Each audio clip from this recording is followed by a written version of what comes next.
c'était Lubitsch qui disait, avant de savoir filmer des acteurs, il faut savoir filmer des montagnes.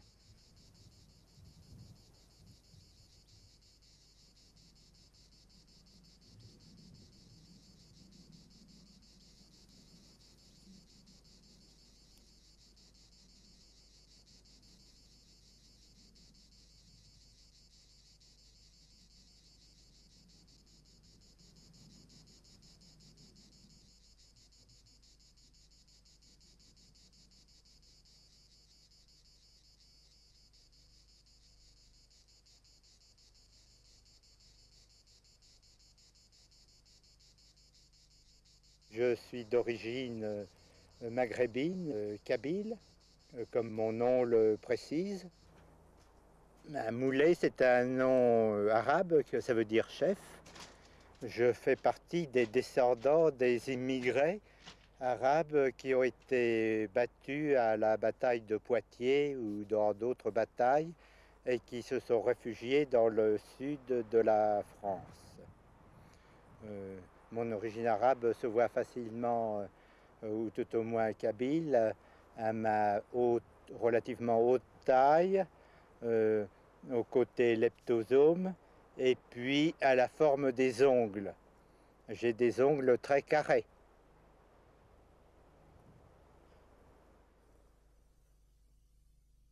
Aux Crières de Bouvaine, 400 mètres.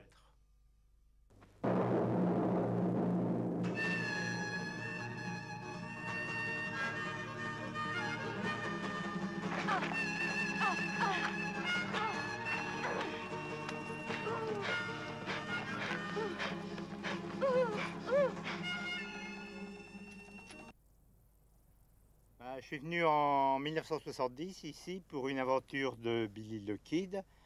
On est resté 6 jours à peu près en Aucrière, 6 jours à la suite. Et il y avait le principe que pour être un grand réalisateur dans le cinéma américain, c'était mieux si on faisait tous les genres, le modèle étant Howard Hawks, qui a fait la meilleure comédie, le meilleur policier et le meilleur western. Donc, on décidait de marcher sur ses traces. Il y a Jean-Pierre Léaud. C'était intéressant de le faire bondir dans des décors apparentés à l'Arizona. C'était d'ailleurs très bien en fait de faire des films de genre aussi parce que ça se vendait plus facilement. Il y avait l'étiquette. Et donc j'ai pu céder les droits de Billy the Kid sur une quarantaine ou une cinquantaine de pays dans le tiers-monde. Allô, allô, comment ça va? C'est moi. Mais vous savez bien que je suis toujours là pour vous. Allons, Sylvie, vous savez bien que je suis toujours là pour mon Gabo. Comment? Je comprends pas. Les spectateurs ont peur de quoi? Des lions? Et vous n'arrivez pas à faire partir les lions des salles le soir? Écoutez, quand vous avez résolu ce problème de lions, vous me téléphonez, vous m'envoyez l'argent et je vous envoie le film. D'accord? Entendu? Au revoir, merci. Je vous en prie. On avait loué un cheval pour une journée. Donc il y avait le cheval, hein, et puis un âne. Ça, c'est une version plus comique du cheval pour une semaine. Mais c'était pas très cher. C'est un western, on loue un âne quand même. De toute façon, c'est les Américains qui nous ont piqué les décors de western parce que les décors dans lesquels j'ai tourné sont des décors de la fin du secondaire. Et les montagnes rocheuses, c'est des montagnes du début du tertiaire. Donc, c'est donc 2 millions d'années avant. Ribier, 560 mètres. J'ai une maison qui se trouve juste au-dessus de la Roubine, sur le petit plateau au-dessus. Mon frère, qui est copropriétaire de la maison et qui vient plus souvent, m'a donné des petites indications pour entrer. Alors il m'a dit, face à la maison, tu trouves la réserve de bois, là, et puis il y a un fenestron de 60 cm sur 25. Alors, tu enlèves ce qu'il y a devant. Alors, on va voir ce que ça donne. Ah, oh, mais c'est lourd.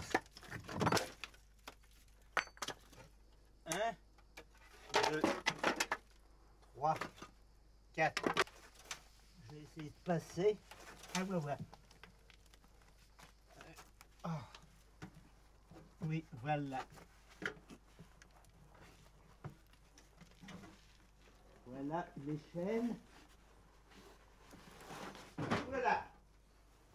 Ensuite, prendre la double échelle, ouvrir la porte et sortir avec.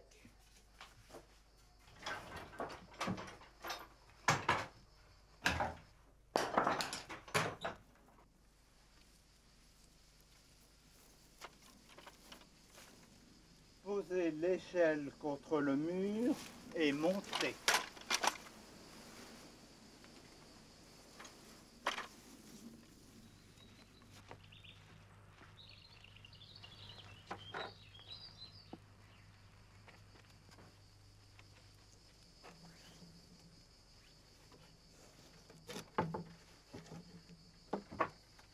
C'est bon, venez.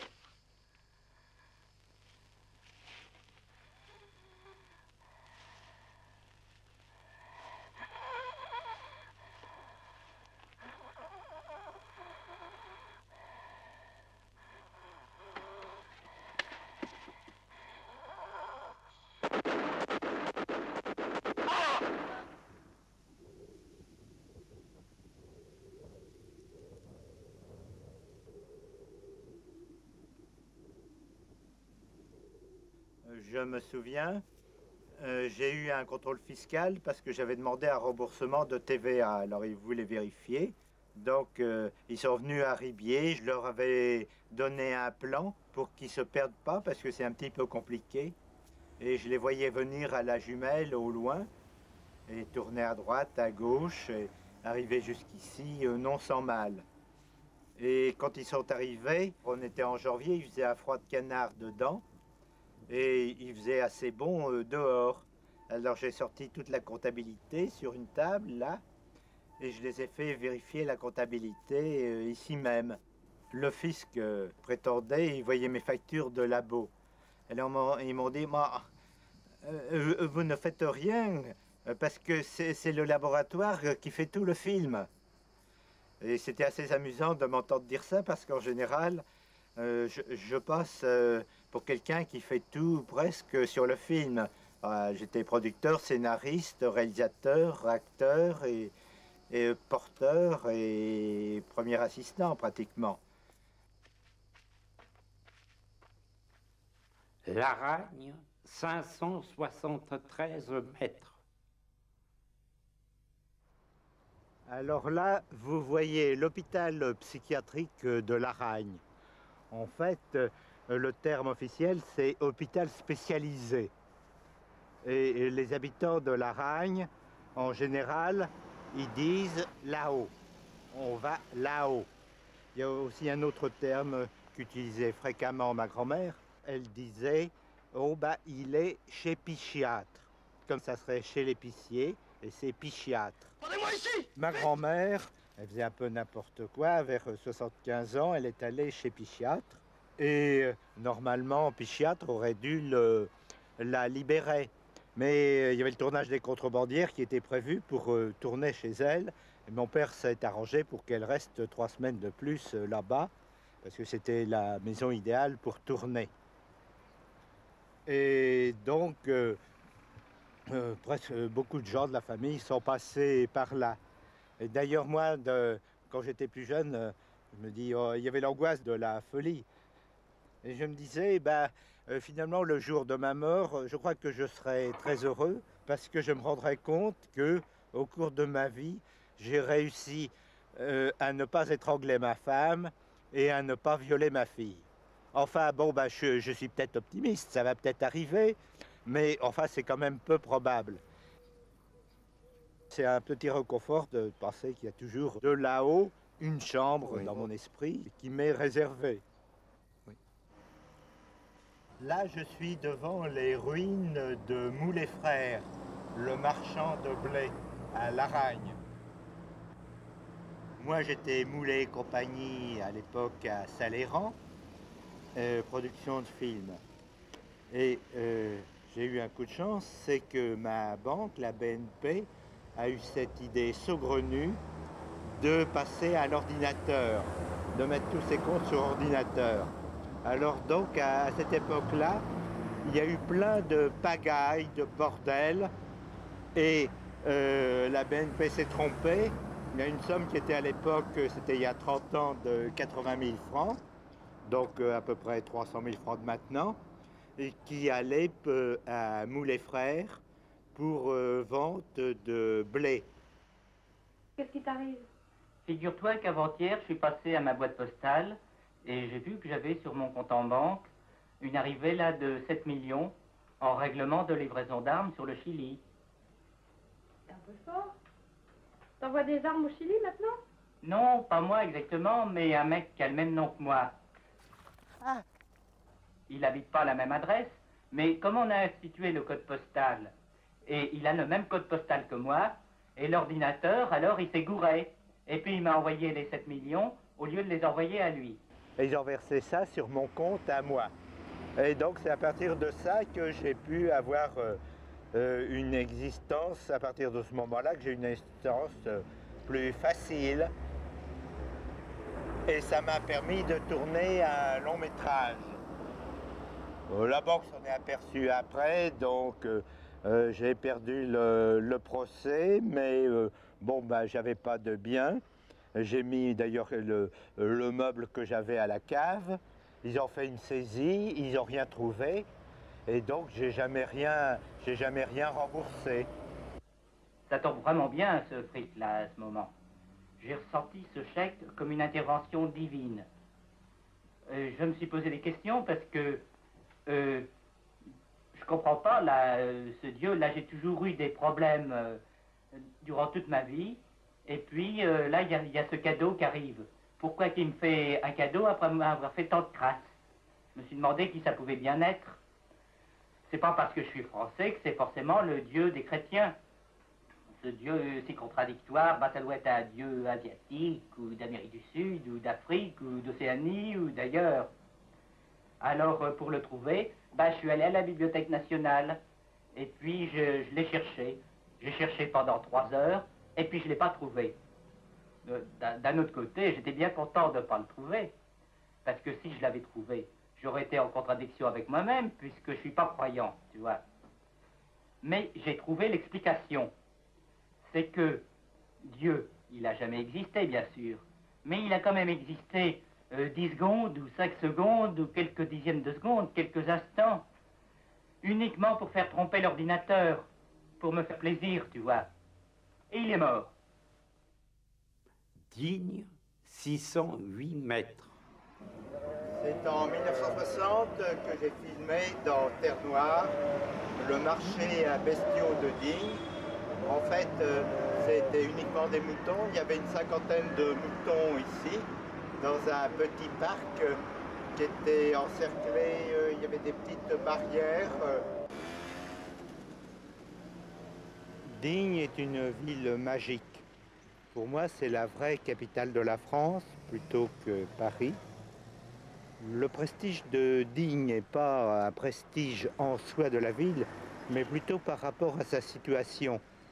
Et il y a une surprise colossale quand, après avoir passé toute la journée dans les déserts voisins, on arrive sur le cours Gassendi, qui est très ombragé, qui est très reposant et convivial. C'est mieux que les Champs-Élysées, hein. Paray-le-Bas, 612 mètres. Ici, je suis au milieu de mon pré que je possède avec mon frère, suite à héritage. C'est le pré Moulet et il n'est pas très grand. C'est vraiment la vanité de la propriété qu'on ressent. Mais ce pré, bon, il sert à rien, à moins que quelqu'un veuille construire. En tout cas, bah, j'avais mis une petite annonce il y a 7 ans quand j'étais passé pour vendre le pré. On pourrait construire à la limite. Alors, bah, si vous voulez, bah, je vous dis, il fait 55 pas de long et 38 pas de large. Il est à vendre. Bah, je vous le fais à 3000 francs hein, si ça vous intéresse. D'accord. Hein. Castellane, 724 mètres. Sur Billy, on logeait au Grand Hôtel du Levant à Castellane. Et on a eu des petits problèmes parce qu'ils sont habitués. Il n'y a pas tellement de monde. Tiens, il y avait une auto qui passe. Ah oui, oui. Ça me fait de l'essence dans la gorge. Gorge de Trévent, 730 mètres. Pourquoi avoir tiré? Pourquoi les avoir provoqués? Comme ça, ils vont attaquer la patrouille. Nous, ils ne pourront pas nous voir.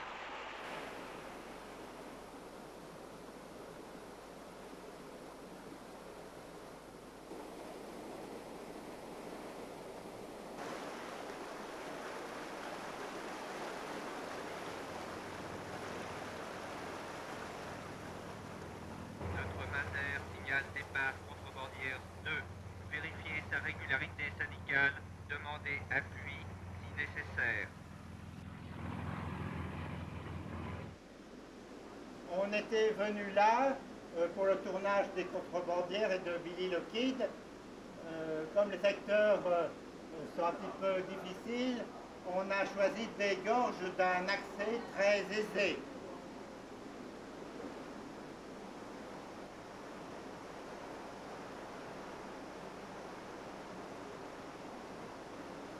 L'héroïne du film essayait de séduire Billy. Il y a Billy qui passait et elle le coinçait littéralement, donc il était forcé de coller contre sa poitrine. Donc il y avait une assez belle scène d'amour qui débutait ici. Le tournage finalement était très facile parce que quand c'est des conditions où il y a une nature un tout petit peu hostile d'apparence, eh bien, il y a une sorte de communion entre acteurs et réalisateurs et techniciens. Et tout le monde se sentait très à l'aise. Je me souviens que les acteurs avaient une combinaison anti-froid, mais moi, j'en avais pas parce que la différence entre acteurs et réalisateurs, c'est que les acteurs sentent le froid, mais le réalisateur, quand il est concentré sur ce qu'il fait, il ne s'aperçoit pas si l'eau est froide ou si l'eau est chaude. Comme ça, suivant qu'on est froid ou pas froid, on sait si on est plus acteur ou réalisateur. C'est un très bon truc. Ça, c'est comme pour savoir si c'est un documentaire ou un film de fiction. Quand on est réalisateur, on pense à la balance après. Et si on a maigri, c'est que c'est un film de fiction, parce qu'il y a plus de travail avec les acteurs. Et si on a grossi, eh bien, c'est que c'est du documentaire, parce qu'on n'a pas grand-chose à foutre. Saint-Cirice, 883 mètres.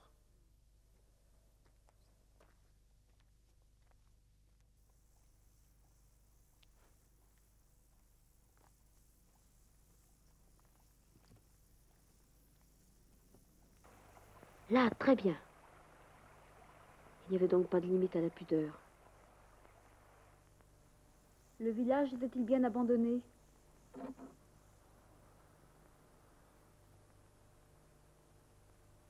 Maman!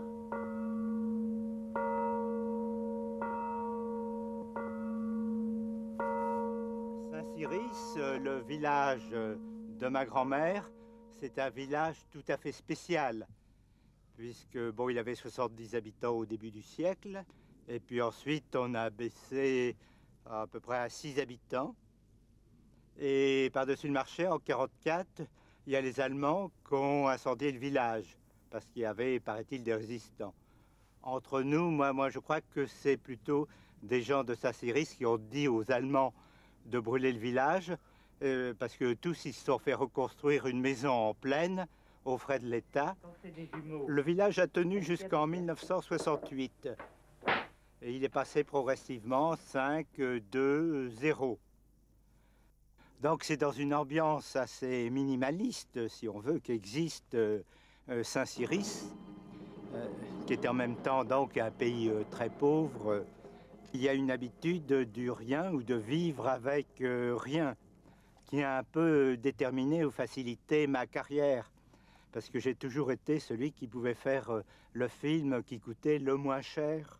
Et ça m'est venu un peu de l'avarice forcée de ma famille, qui est restée avare, même le jour où ils ont été moins pauvres, mais il y avait de telles habitudes d'économie qu'elles ont perduré jusqu'à la mort de chacun.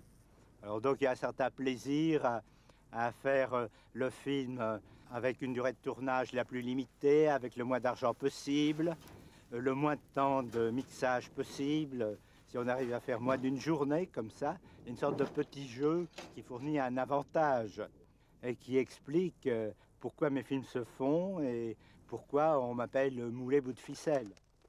En 1968, j'ai choisi d'installer mon siège social ici à Saint-Cirice parce qu'il n'y avait pas de taxe professionnelle de voter.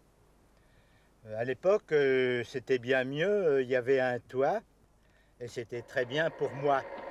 Et j'ai demandé la permission à mes cousins de mettre mon siège social là. Ah non. J'ai eu des problèmes par la suite parce que le fisc n'a pas voulu reconnaître ici comme siège social. Ils ont dit, mais ça, Saint-Cirice, ça a été détruit par les Allemands, il n'y a plus rien qui tienne debout. La véritable raison, c'est que c'est Lafont, le mec des impôts, était assez paresseux et il ne voulait pas calculer une nouvelle patente pour une commune qui n'aurait jamais que moi comme commerçant ou industriel. Alors, c'est allé au Conseil d'État. Ça a duré 4 ou 5 ans. J'ai gagné sur tous les plans.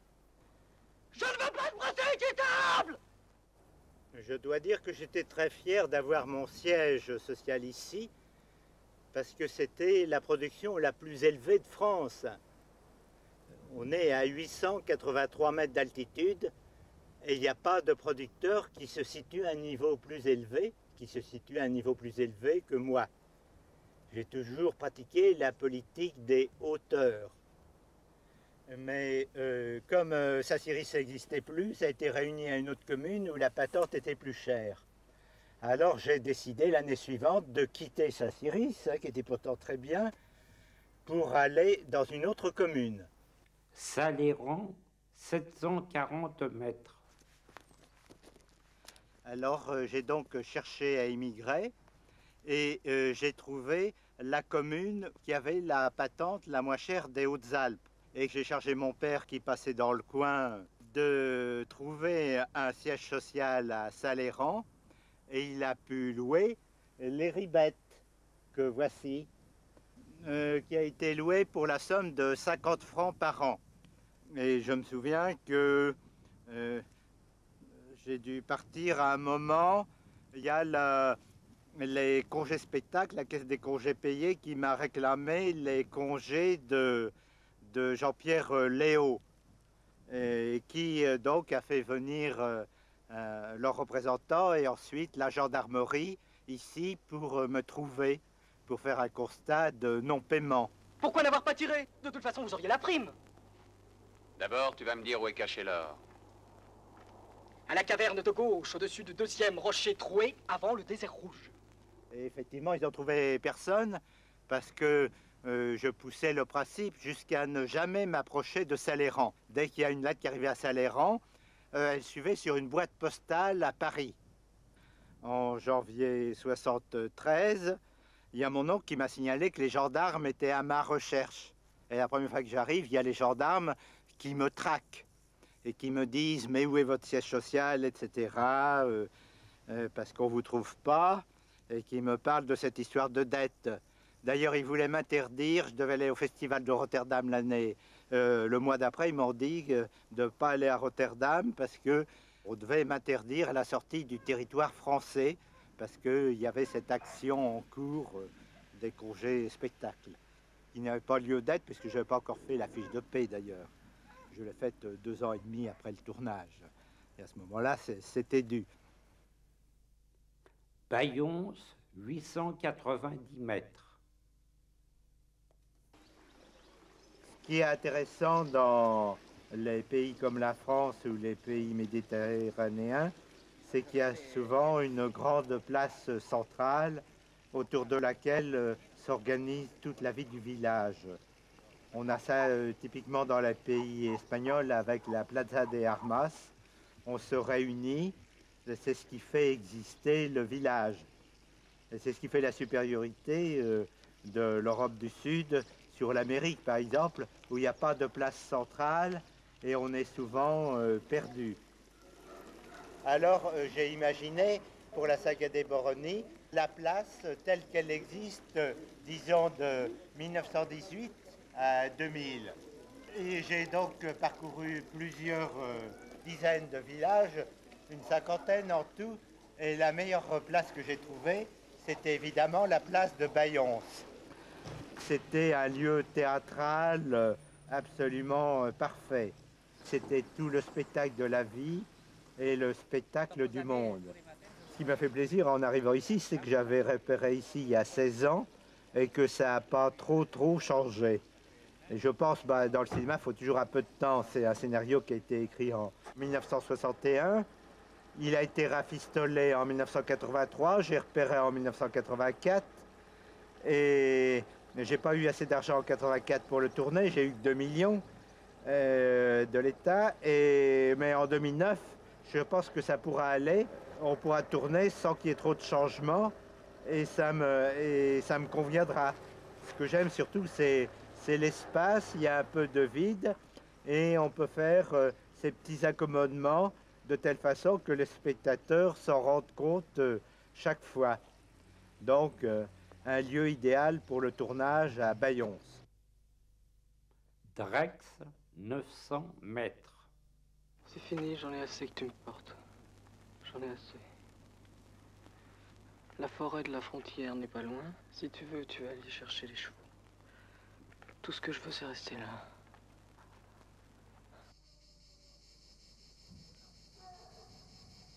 Bon, là, nous sommes au cœur des Roubines, là. Drex, c'est le pays de la Roubine. On en trouve ailleurs, par exemple avec les Badlands du South Dakota aux États-Unis, ou encore au sud de la Toscane, et puis près d'Almeria en Espagne, où on a tourné les westerns. Mais enfin, quand même, il y en a moins, c'est vraiment la spécificité française. Et c'est à des endroits où elles sont à la fois très accessibles et très vastes. Alors pourquoi la Roubine comme lieu privilégié? D'abord parce qu'elles sont très peu connues, surtout en France. Deuxièmement parce que c'est un lieu très commode, il n'y a pas beaucoup de végétation. Et le cinéma, c'est la lutte contre la végétation. C'est une sorte de monde miniature. Vous voyez des petits cols, des crêtes. En 50 mètres, on change de versant. Les personnages peuvent ne pas se voir entre eux, alors que le spectateur qui est sur une grue avec la caméra ou sur une éminence les voit tous les deux. C'est une sorte de petit studio, voire de scène de théâtre, parce qu'il y a tout en très peu de mètres carrés. On a le monde entier à notre disposition. Donc c'est un lieu privilégié, le désert, et ça correspond à un certain amour de la nudité, éviter de masquer les choses. Tout est visible. Moi, mon cinéma, c'est supprimer plus qu'accumuler. Ça correspond à une volonté d'éliminer les faux semblants, tout le chichi, tout ce qu'on veut cacher. Donc la table rase, qui a un désir d'élimination pour trouver le vrai, et en même temps tout le faste, qui est à mon avis la négation de la vérité profonde. Donc on trouve ça à travers les paysages nus, qu'on retrouve d'ailleurs dans un film comme celui de Stroheim, Grid, qui a été tourné en partie dans Death Valley. Et il y a eu après mes films en roubine comme Les Contrebandières, Terre Noire et Une aventure de Billy le Kid, une sorte d'école de la roubine. Il y a des peintres qui n'ont peint que des roubines. Marie-Christine Kesterberg, mon interprète, disait que la roubine était un lieu spécifiquement sexuel parce qu'il y avait pas mal de courbes féminines et puis aussi des formes phalliques. Elle exagère un petit peu parce qu'on peut dire ça un peu de partout.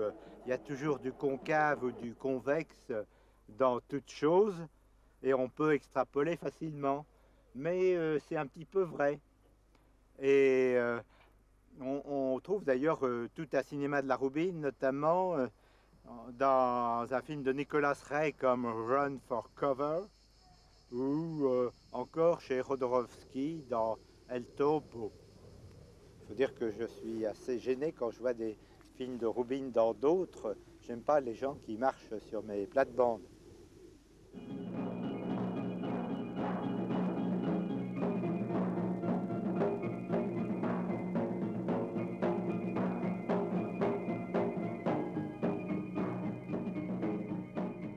Ce qui est particulièrement intéressant dans la Roubine, c'est qu'elle fait surgir la notion de relativité. On peut filmer une Roubine et on ne sait pas si c'est une surface de 1 mètre carré ou bien de 2000 mètres carrés.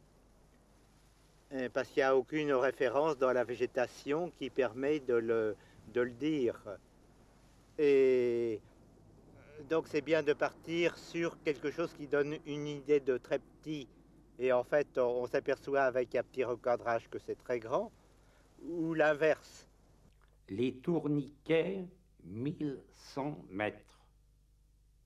L'amour de la montagne, en général, est lié à une idéologie de droite dans laquelle il se cantonne. En fait, c'est le cinéma allemand. Il y avait un spécialiste de la montagne, qui sont Frank et Trenker. Et puis aussi un peu Leni Riefenstahl. Les auteurs de la montagne ou du sport sont souvent des gens assez conformistes. D'ailleurs, les grands montagnards du cinéma français étaient des gens de droite. Ils siégeaient à la commission de censure où ils l'ont fondé, comme De Ségogne ou Ichac. C'est l'acceptation de la nature avant tout, donc tout ce qui existe est bien. Col d'Espréau, 1142 mètres. Je suis venu ici, c'était en avril 1991, pour tourner La Cabale des Oursins. C'était un tournage assez paradoxal parce que très riche. On a fait 1600 km en voiture pour tourner 3 petits plans de 10 secondes à peu près. Mais c'était nécessaire. C'était pas un film sur les Roubines, hein. Justement, c'était un film sur les terris dans le Nord. Mais les terris dans le Nord ressemblent un peu aux Roubines. C'est ce que m'avait dit quelqu'un que je connaissais, la secrétaire du grec, Tamara Dalma, qui confondait Roubine et terri.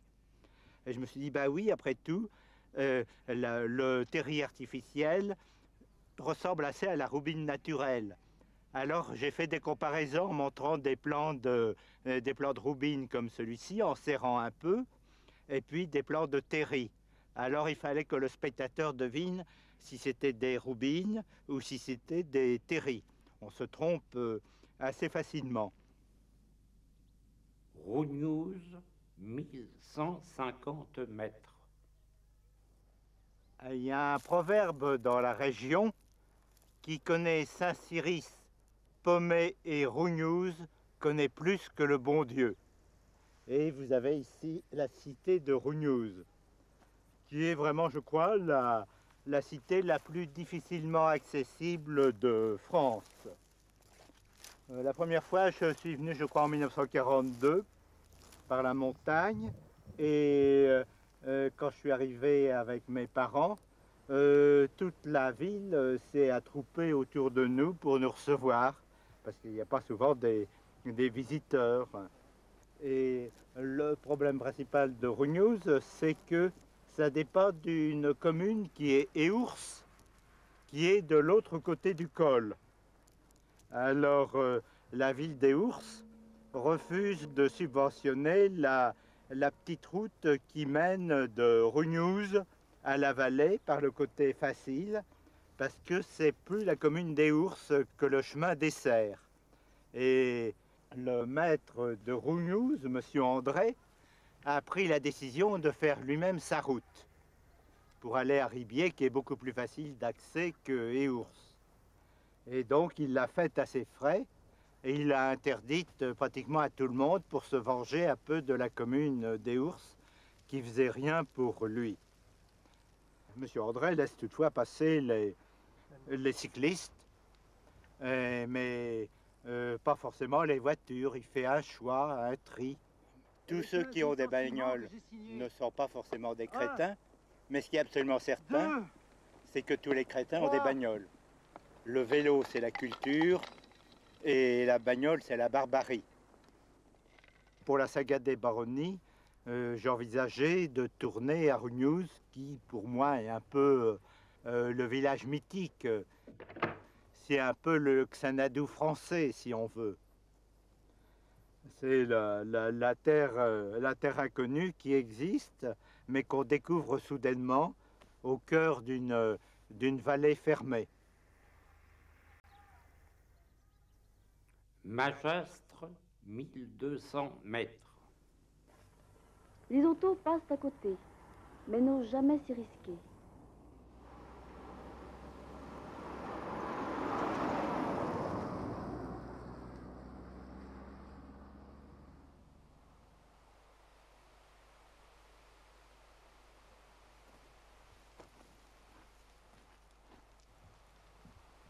Donc vous avez là la ville de Magastre.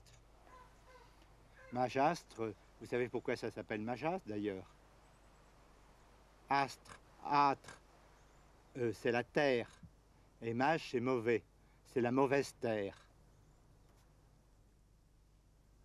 Les eaux chaudes, 1220 mètres.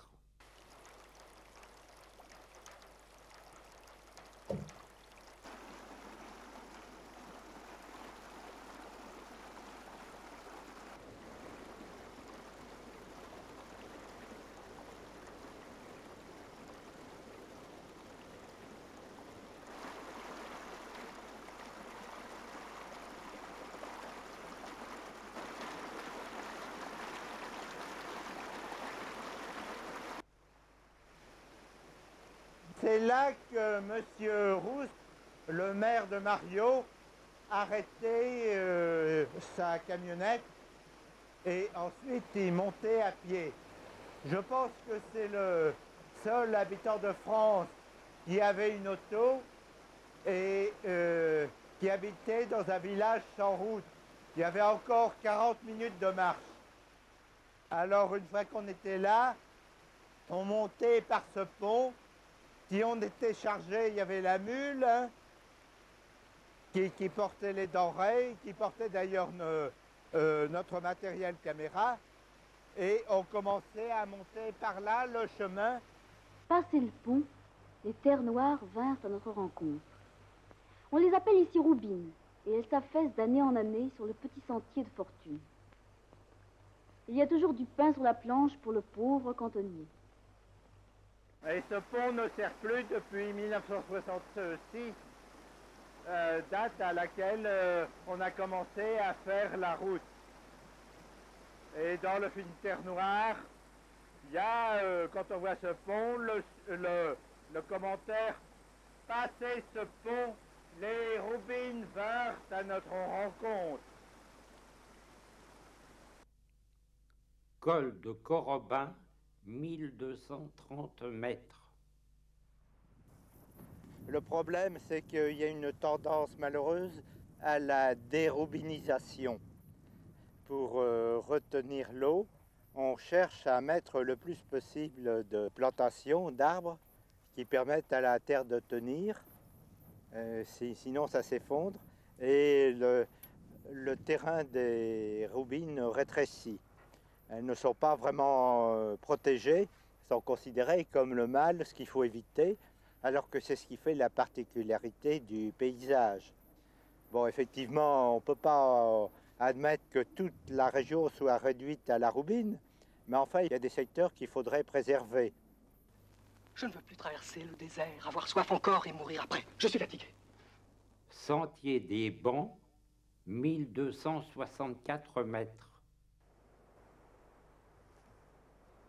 Dans ma famille, il y a beaucoup de fous. Et en général, on lie assez souvent la notion de folie à la notion de suicide. Or ici, le suicide, c'est quelque chose d'évident, de facile. Et j'aime bien me promener dans ces lieux-là parce que je vains le suicide en quelque sorte. Je suis content à la fin de la journée quand je me promène dans des lieux très exposés comme celui-là, ou encore plus exposés, de me trouver encore vivant. Et ça me fait beaucoup de plaisir. J'ai l'impression d'avoir la certitude que je ne suis pas fou. On risque de se casser la gueule, hein? Mais ça, c'est le b.a.-ba du cinéma. Élagué et émondé.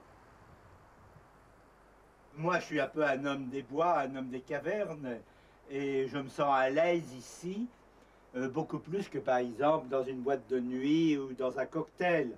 C'est le contraire de mes collaborateurs, bien souvent des techniciens. Alors ça me permet de combler mon handicap. Je suis plus marginal, mais je les marginalise en quelque sorte, comme ça. Alors là, le tournage dans un lieu comme ça, bon, c'est assez facile, mais il faut faire gaffe parce que au bout d'une heure ou deux de tournage, là, les techniciens ou les acteurs, ils prennent l'habitude et ils font comme s'ils étaient dans leur cuisine ou dans leur couloir. Et ils oublient le danger. Donc, il faut jouer un peu les gardes-chiours, mais les rappeler à l'ordre. Il y a des règles à suivre, par exemple, il ne faut jamais faire un pas en arrière. Il faut toujours faire des pas en avant, voir où on marche, parce que sinon, effectivement, le vide n'est pas très loin. Mario, 1500 mètres.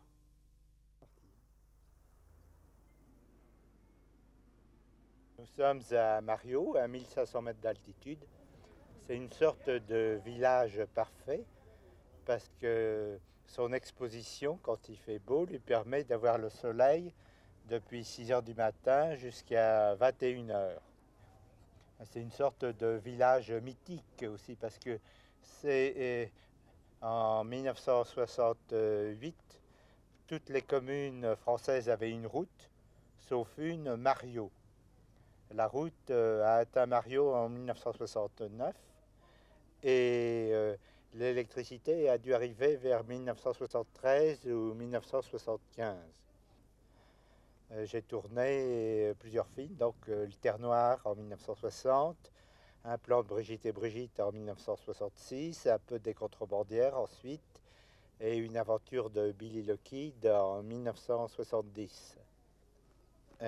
Donc c'est une sorte de petite île hors du temps. Pour moi, c'est un peu une sorte de...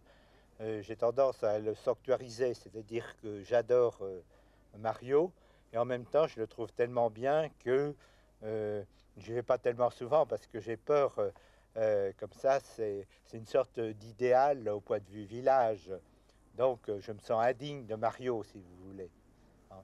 Mais j'ai toujours Mario dans ma tête. Souvent, quand on me demande quels sont mes endroits préférés, je dis Mario, New York et Majastre.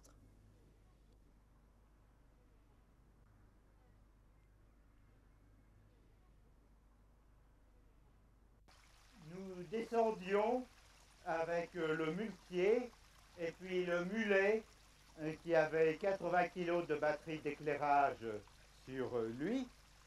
Sur ce chemin qui était un tout petit peu plus large à l'époque, mais guère plus. Et soudain, je m'aperçois que les flancs du mulet commencent à fumer. C'était l'action des batteries sur les poils du mulet. Alors j'avais peur que le muletier prenne peur et nous laisse tomber là avec tout notre éclairage. Et pendant tout ce trajet, je me suis mis entre le muletier et les flancs du mulet pour que le muletier ne voit absolument rien. Vous savez, être réalisateur, c'est pas toujours facile. Et c'est le genre d'astuce qu'on n'apprend pas à l'école de cinéma. Mais enfin, il y en a tout le temps des comme ça. Au cours du tournage de Billy le Kid, comme on était près de Mario et qu'il y avait une maison à filmer, je me suis dit on va tourner à Mario. Surtout que ça me plaisait de faire connaître Mario à mon équipe, à Marie-Christine et à tout le monde. Il y a la volonté de faire participer tout le monde à la connaissance de Mario.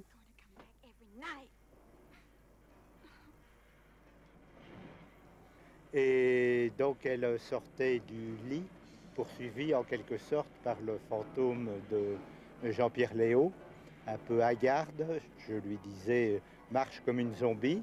Elle descend l'escalier, là, elle fait 2 grands pas à droite, elle court, et puis elle arrive là, devant l'arbre, et puis au moment où elle arrive devant l'arbre, il y a un peu de rocher, et elle levait les bras en l'air comme pour se jeter dans le vide.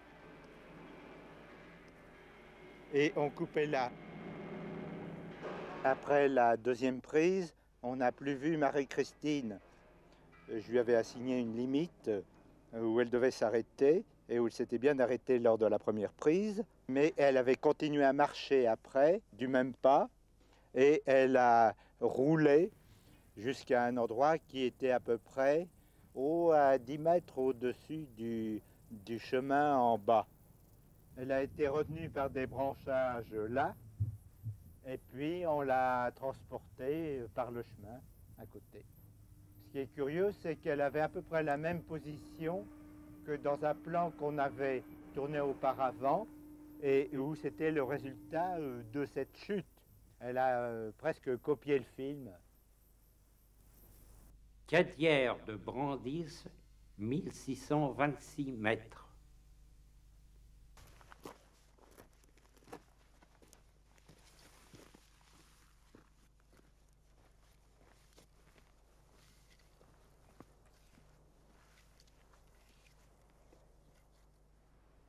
Alors on était monté pour Billy le Kid. J'avais dit à mon équipe il y a 40 minutes de marche. Et j'avais pris la tête et je voyais pas trop ce qui se passait derrière. Et ils sont arrivés ici, c'était très espacé, ils ont mis 1 heure pour arriver, il y en a qui ne sont pas arrivés. Pour la bouffe, ils avaient mis ça en caisse. Donc, il ne faut pas monter en caisse, il faut toujours être sac à dos, mais le sac à dos, c'est mal vu dans le cinéma. Donc, on est arrivé ici sans bouffe. Alors, le tournage a été un peu écourté parce que, à la limite, on peut ne pas payer les collaborateurs, hein, mais ne pas les faire bouffer, ça, c'est pas possible. Je me souviens qu'à côté, on avait négocié à quelques mètres de là, quelques pommes de terre auprès de forestiers qui travaillaient là. Donc on a pu travailler jusqu'à 2 heures de l'après-midi. Moi j'étais monté facile, je me souviens qu'en général je montais toujours ce qu'on appelle la tête gyro, qui est officiellement le pied gyroscopique, qui est une sorte de grosse boule qu'on met entre le pied et la caméra pour que ça tourne bien dans tous les sens. C'est le plus lourd, mais ça tient moins de place. Et donc j'ai monté tout ça avec la tête gyro. J'aimais bien la tête gyro, c'est parce que à l'époque j'avais pas d'enfant et pour moi c'était comme si j'avais un enfant dans les bras que je berçais. Maintenant que j'ai un enfant, je porte plus la tête gyro.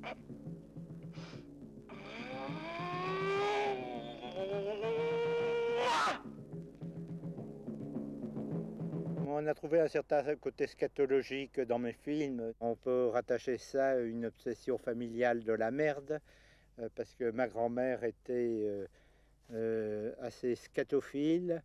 Je me souviens qu'en 1896, quand elle avait 8 ans, elle faisait manger sa merde à son petit frère lorsqu'il chiait sur le chemin qui le menait à Saint-Cyrus. Il nous racontait ça avec une certaine volupté et un certain sourire, ce qui devait amener le dit petit frère sans doute à ne plus chier parce que la merde pouvait ne pas avoir un très bon goût. D'ailleurs, elle faisait aussi bouffer sa merde plus tard à son mari quand il avait 60 ou 70 ans et qui revenait du café après avoir fait dans sa culotte et lui lançait le slip au travers de la gueule. Alors peut-être y a-t-il des relations, mais enfin, le côté scato est assez mince chez moi, à mon avis. C'est plutôt l'exploration de domaines qui ne sont pas tellement abordés par le cinéma, qui m'intéressent, mais qui le sont par par le cinéma italien où il y a des véritables spécialistes comme Festa Campanile, Pasolini et Citti aussi.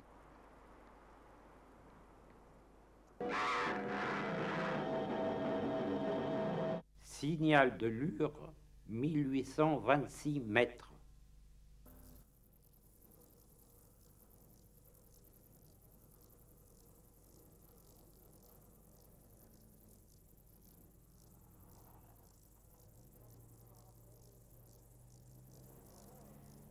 L'équipe était arrivée à 10 h du matin par le train de nuit en provenance de Paris. Et on est arrivé, et ben, il y avait du brouillard et des nuages partout en dessous. On voyait rien jusqu'à 20, on voyait à 20 mètres à peu près. Alors bon, on a attendu, et puis je me suis dit, en général, il y a un changement de temps vers midi. Hein, c'est l'éclaircie de midi, le changement. Et puis il est arrivé. Alors là, on s'est précipité, il y avait un sentiment d'urgence, parce qu'on voyait que ça n'allait pas durer. Et entre midi et 2 h, on a fait 12 plans. Quand il y a des conditions comme ça ou qu'il fait très froid, les acteurs, ça tourne à une vitesse, mais vraiment inimaginable.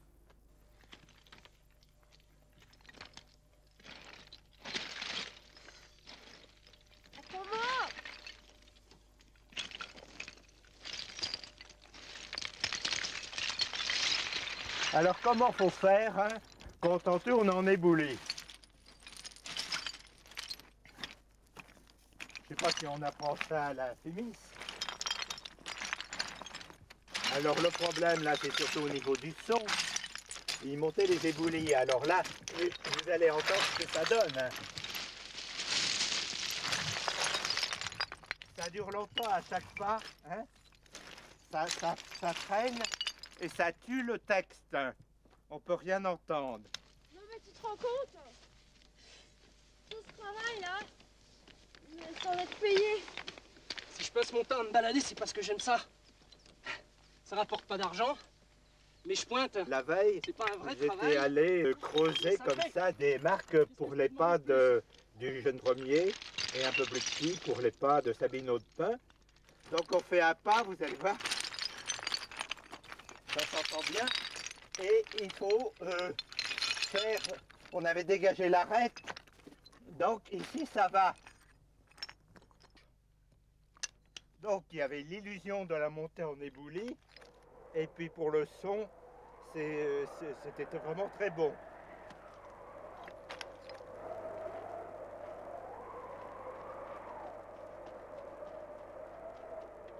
Faire les deux grosses heures. Est-ce que c'est d'accord?